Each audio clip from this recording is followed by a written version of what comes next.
Hi friends, இது Manapen samayal. இன்னைக்கு நம்ம என்ன பார்க்க போறோம்னா ஒரு சூப்பரான ரெசிபி தான் பார்க்க போறோம். அந்த ரெசிபியோட சேர்த்து ஒரு குட்டி கதையும் நான் சொல்ல போறேன் உங்களுக்கு. சோ நம்ம சேனலை இதுவரைக்கும் சப்ஸ்கிரைப் பண்ணாதவங்க சப்ஸ்கிரைப் பண்ணுங்க. பக்கத்துல இருக்க பெல் ஐகானையும் பிரஸ் பண்ணுங்க. ஃப்ரெண்ட்ஸ், இந்த ரெசிபியோட நேம் வந்து சிம்மல்னு சொல்லுவாங்க. இந்த சிம்மலுக்கு வந்து நமக்கு என்ன தேவைப்படும்னாக்கா 1/4 கிலோ அளவுக்கு கேழ்வரகு மாவு வந்து நமக்கு யூஸ் ஆகும் ஃப்ரெண்ட்ஸ். அடுத்து வந்து 200 கிராம் அளவுக்கு வந்து தோல் உரிக்காத வறுத்த வேர்க்கடலை நமக்கு யூஸ் ஆகும் ஃப்ரெண்ட்ஸ். அடுத்து வந்து 150 கிராம் வந்து பாகு வெல்லம் கேட்டு வாங்குங்க, அதுதான் நல்ல டேஸ்ட் கொடுக்கும். அடுத்து வந்து 5 ஸ்பூன் அளவுக்கு நெய் எடுத்துக்கலாம் ஃப்ரெண்ட்ஸ். ஒரு பவுல் எடுத்துக்கோங்க. இதில் நம்மளோட மாவை போட்டுடலாம். போட்டுட்டு இதுக்கு வந்து ஒரு பிஞ்ச் அளவுக்கு நம்ம சால்ட் போட்டுக்கலாம். சால்ட் போட்டுட்டு சப்பாத்தி மாவு பதத்துக்கு நீங்கள் வந்து நல்லா பரட்டி எடுத்துக்கோங்க. சப்பாத்தி மாவு பதத்துக்கு நீங்கள் எடுத்த பிறகு நல்லா வந்து ரவுண்ட் பண்ணி சப்பாத்தி தேய்க்கிற மாதிரி தேய்ச்சி நம்ம வந்து அடை செய்ய போகிறோம். இதில் அந்த அடையை ரெடி பண்ணி தான் நம்ம வந்து சிம்மில் வந்து நம்மளால் செய்ய முடியும் ஃப்ரெண்ட்ஸ். நான் இப்போ வந்து உங்களுக்கு ஒரு குட்டி கதை சொல்கிறேன்னு சொல்லியிருந்தேன் தெரியுமா? அது வந்து எந்த கதை எதை பற்றினாக்கா இந்த சிம்மலோட ஸ்மெல் ப்ளஸ் இதோட டேஸ்ட் பற்றி தான் அந்த கதை வந்து ஊர் சைடில் வந்து சொல்லுவாங்க ஃப்ரெண்ட்ஸ். அந்த கதையை நான் உங்களுக்கு ஷேர் பண்ணலாம் நான் நினைக்கிறேன். நான் வந்து கதை சொல்கிறேன், பட் நீங்கள் வீடியோவில் வந்து நான் என்னென்ன செய்கிறேனோ அதை வந்து ஃபாலோ பண்ணிக்கோங்க. தேவையான பொருட்களை நான் முன்னாடியே சொல்லிட்டேன். அதை தவிர வேறு எதுவுமே நம்ம இதில் யூஸ் பண்ண போகிறது இல்லை ஃப்ரெண்ட்ஸ். வாங்க ஃப்ரெண்ட்ஸ், நம்ம கதைக்குள்ளே போகலாம். ஃப்ரெண்ட்ஸ், சிம்மல் வந்து ஊர் சைடில் வந்து என்ன பண்ணுவாங்கன்னா இடிப்பாங்க ஃப்ரெண்ட்ஸ். அப்படி இடிக்கும் போது இதுலேருந்து ஒரு ஸ்மெல் வரும். அந்த ஸ்மெல் வந்து நல்லா ஊர் ஃபுல்லாக பரவும். அது பரவுச்சுனாக்கா நமக்கு என்ன தோணுனாக்கா அந்த ஸ்மெல் வந்து நல்லா இதை வந்து டேஸ்ட் பண்ணி பார்க்கணும் அப்படின்னு சொல்லி நமக்கு தோணும். இதனால தான் இதுக்கு வந்து ஒரு ஸ்டோரி இருக்குன்னு சொல்லுவாங்க. அந்த ஸ்டோரி என்னன்னா, ஒரு மாமியார் வந்து வீட்டில் வந்து சிம்மல் வந்து ரெடி பண்ணிட்டு இருக்காங்க. அந்த டைமில் வந்து மாப்பிள்ளை வந்து வீட்டுக்கு வராரு. அவர் வந்து வீட்டு தெரு வரும் போதே வந்து அவருக்கு வந்து ஏதோ ஒரு வாசனை வந்து அவருக்கு வந்து வருது. அந்த வாசனை வந்து அவருக்கு என்ன தோணுதுன்னா, ஏதோ ஒரு பலகாரம் செய்கிறாங்க. அந்த பலகாரம் வந்து எங்கே செய்கிறாங்கன்னு தெரியல. அதை வந்து கண்டிப்பாக டேஸ்ட் பண்ணி ஆகணுன்றத வந்து மைண்ட் செட்டோடு தான் அவர் வந்து வந்துட்டு இருக்காரு மாமியார் வீட்டுக்கு. ஸோ மாமியார் வீட்டுக்கு அவர் வந்துட்டு பிறகு பார்த்தாக்கா அங்கே மாமியார் வீட்டில் வந்து மாமியார் தான் அந்த பலகாரத்தை வந்து ரெடி பண்ணிட்டு இருக்காங்க. மாப்பிள்ளை கிட்ட வந்து மாமியார் கேட்குறாங்க, மாப்பிள்ளை இந்த மாதிரி வந்து நீங்கள் வந்து இந்த சிம்மல் வந்து சாப்பிட்றீங்களா அப்படின்னு சொல்லி கேட்குறாங்க. உடனே மாப்பிள்ளை வந்து என்ன சொல்கிறாருனாக்கா, எப்பயுமே வந்து ஒருத்தவங்க கிட்ட வந்து நம்ம சாப்பிட்றீங்களான்னு கேட்டோம்னா நம்ம என்ன சொல்லுவோம், டக்குன்னு வேணாம் தான் சொல்லுவோம். இதுவே நம்ம கையில் போட்டு கொடுத்துட்டாங்கன்னா நம்ம அதை டேஸ்ட் பண்ணுவோம்.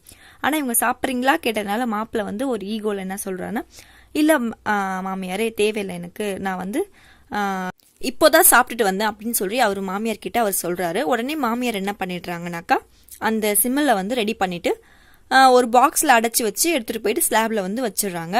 ஆனால் இவர் மனசில் என்ன ஓடுதுன்னா, இவ்வளோ வாசனை இதுலேருந்து வருதே, இதோட டேஸ்ட் எப்படி இருக்கும், இதை நம்ம எப்படியாவது டேஸ்ட் பண்ணி ஆகணுமே அப்படி சொல்லி இவரோட மைண்ட் செட் வந்து செட் ஆயிடுது. உடனே வந்து நைட் வந்து அவர் வந்து அவங்க மாமியார் வீட்டில் தான் ஸ்டே பண்ண போறாரு. அப்போ வந்து அவர் யோசிக்கிறாரு, எல்லாரும் தூங்கின பிறகு வந்து எப்படியும் வந்து மாமியார் வந்து அந்த உரல்ல தான் இடிச்சாங்க. ஸோ அந்த உரல்ல வந்து கண்டிப்பா வந்து அந்த சிமில் வந்து ஒட்டிட்டு இருக்கும், அதையாச்சும் நம்ம டேஸ்ட் பண்ணிடணும் அப்படின்னு சொல்லி ஒரு மைண்ட் செட் வந்து இவர் ஃபிக்ஸ் பண்றாரு. அதே மாதிரி நைட் வந்து இவர் என்ன பண்றாருனாக்கா, எல்லாரும் தூங்கின பிறகு அந்த உரல் பக்கம் போறாரு. போய் அந்த உரல்ல வந்து அவர் கிட்ட போகும்போதே இந்த சிம்லோட வாசனை வந்து அவருக்கு வந்து அவர் இழுக்குது அப்படியே சாப்பிட சொல்லி. ஸோ அவர் என்ன பண்றாருனாக்கா, அந்த சிம்மலை வந்து எப்படியா சாப்பிடணுமேன்னு சொல்லி ஃபர்ஸ்ட் வந்து எடுத்து சாப்பிட ட்ரை பண்றாரு. பட் வந்து உரல்ல இருந்து வரவே இல்லை. உடனே இவர் என்ன பண்றாருன்னா, தனது தலையை வந்து அந்த உரலுக்குள்ள வந்து என்ன பண்றாருனாக்கா விடுறாரு. விட்டுட்டு தன்னோட நாக்கால வந்து அதை நக்கி வந்து சாப்பிட்றதுக்காக வந்து அவர் வந்து ட்ரை பண்றாரு. அப்படி ட்ரை பண்ணும் போது அவருக்கு என்ன ஆகுதுனாக்கா, அவரோட தலை வந்து அந்த உரலுக்கு மேலே வந்து கல்லோடுன்னு ஒன்று வச்சிருப்பாங்க. அதாவது வந்து உள்ள நம்ம குத்துறது வந்து வெளில செதறாமல் இருக்கிறதுக்காக வந்து அந்த உரல் மேலே கல்லோடுன்னு ஒன்று வைப்பாங்க. அந்த கல்லோடு வந்து அவரோட தலையில வந்து மாட்டிக்குது. ஸோ அப்படி மாட்டுறதுனால அவரால் என்ன பண்ண முடியலன்னா, அந்த கல்லோடு அவர் தலையிலேருந்து வெளில எடுக்கவே முடியல. ஸோ அவர் வந்து வீட்டில் இருக்க எல்லாரும் எழுந்துடுறாங்க. எழுந்தோடனே அவர் வீட்டில் இருக்க எல்லார்கிட்டையுமே வந்து அவர் வந்து மாட்டிக்கிட்டாரு. ஃப்ரெண்ட்ஸ், இவ்வளோதான் ஃப்ரெண்ட்ஸ் இதோட கதை. இந்த கதை வந்து என்ன சொல்ல வருதுனாக்கா, சிம்மலோட ஸ்பெஷாலிட்டியே சொல்லுது. ஆக்சுவலாக வந்து அவர் வந்து மாமியார் கிட்ட டீசெண்டாக எனக்கு வேண்டாம் மாமியாரே சொல்லிட்டாரு. ஆனால் இதோட வாசனை வந்து அவரை சாப்பிட வைக்கிறதுக்காக இந்த வாசனை போயிட்டு அவரோட மனசை வந்து தூண்டுது, நீ சாப்பிட்டே ஆகணும் அப்படின்ட்டு. அதனால இவர் வந்து ஒரு ஐடியா பண்ணாரு. அந்த ஐடியா வந்து இவரை நல்லா மாட்டி விட்டுருச்சு.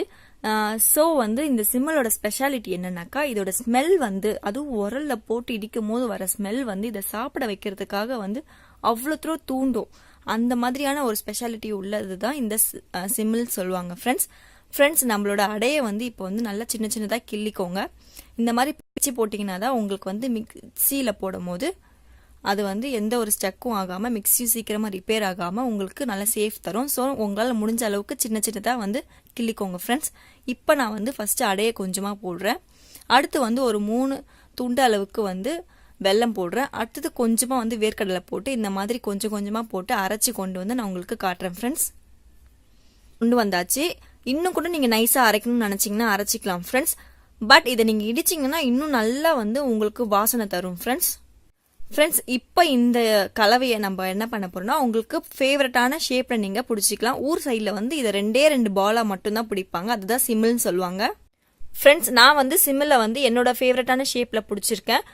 ஆனால் ஊர் சைடில் வந்து நல்ல பெரிய பாலை தான் பிடிப்பாங்க, ஏன்னா அதுதான் வந்து அங்கே வந்து பாரம்பரியம் சொல்லுவாங்க ஃப்ரெண்ட்ஸ்.